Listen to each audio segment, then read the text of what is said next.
你想訂購一份重要嘅商品，馬上送到。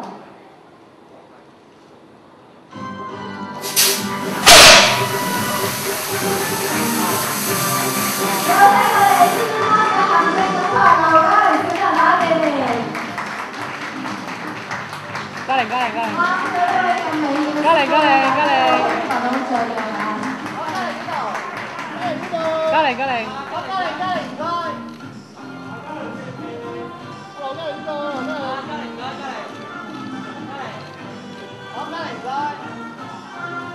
唔該。嘉玲呢邊啦，唔該。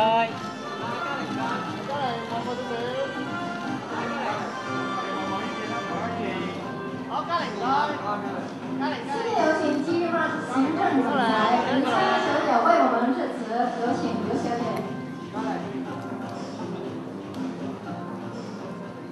大家好。首先好多謝大家今日嚟到參加呢個嘅招待會。我諗可以介紹一班我哋公司嘅幕後精英上台為我打氣嘅。有請我哋天喵咁多位高層，有請我們各位重要的幹部。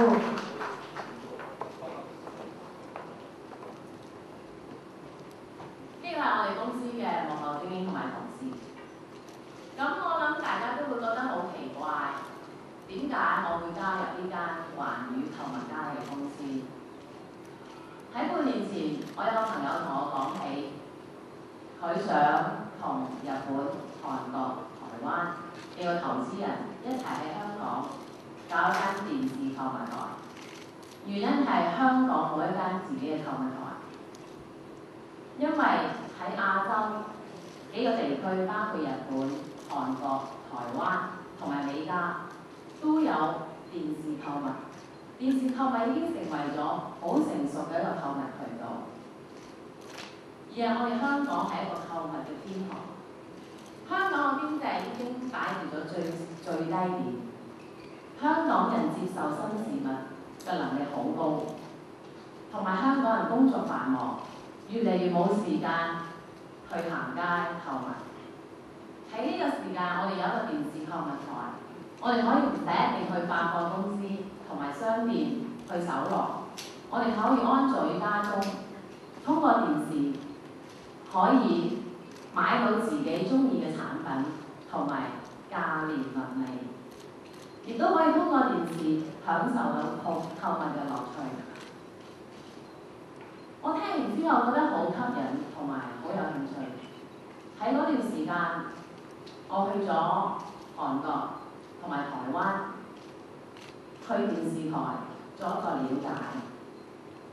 原來我發覺喺台灣嘅購物市場，今年係有100億嘅港紙嘅營業額。喺韓國今年購物市場係有400億嘅港幣嘅營業額。通過呢啲數字，我覺得購物台係一個大家都可以接受嘅購物新文化。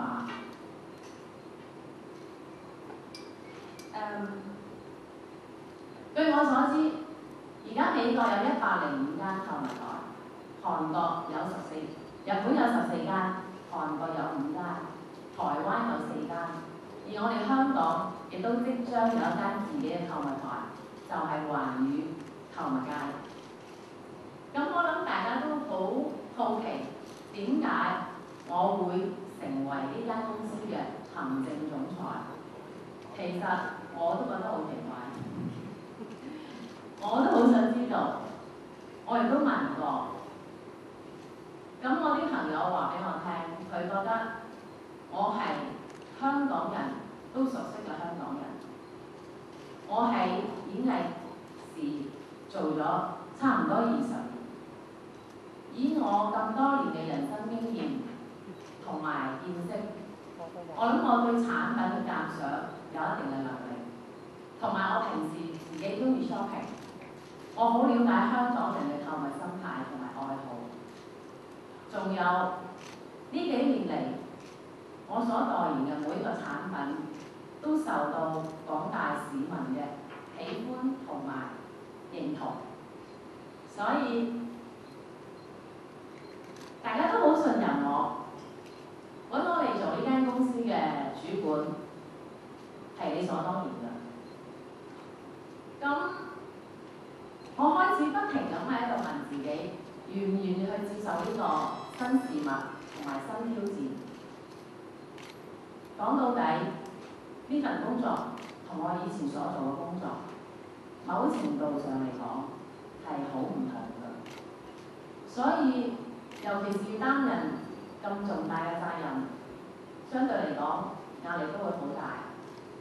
我亦都問過我身邊幾個好好嘅朋友，聽下佢哋嘅意見，佢哋都好支持我，同埋俾咗好多好寶貴嘅意見俾我。喺呢度我要多謝佢哋。我諗大家都俾咗好大嘅信心我唔應該懷疑自己嘅能力。喺嚟緊嘅呢段日子裏邊，我會邊學邊做，全力以赴，竭盡全力咁聯同我哋公司一班幕後嘅精英，為全香港市民提供一個更加好嘅購物電視台嘅服務。同埋我希望大家支持我，多謝你哋。多謝劉小姐，多謝劉總裁啦。因為咧，劉嘉怡小姐咧鏡頭中間咧，同我哋6位嘅高層咧一齊嚟一張合照嘅。可唔可以褪開個？台可唔可以褪過少少啦？麻煩同事們。個 pose 係。或者我哋行前少少啊？唔使啦，拎走啦，直情係嘛？攞走啊！攞走啊！加嚟。咁喺呢度咧就緊張 TVBS 嘅業務精英日常嚟到將香港嘅電視頻道發展咧邁向新嘅紀元嘅。TVBS 喺香港創造第一條24小時嘅專業全面電視購物頻道。咁希望咧各位喺12月份喺香港有線電視第25台咧就會正式同大家見面嘅。亦都希望大家可以試用一下，電話係2543。咁我右邊。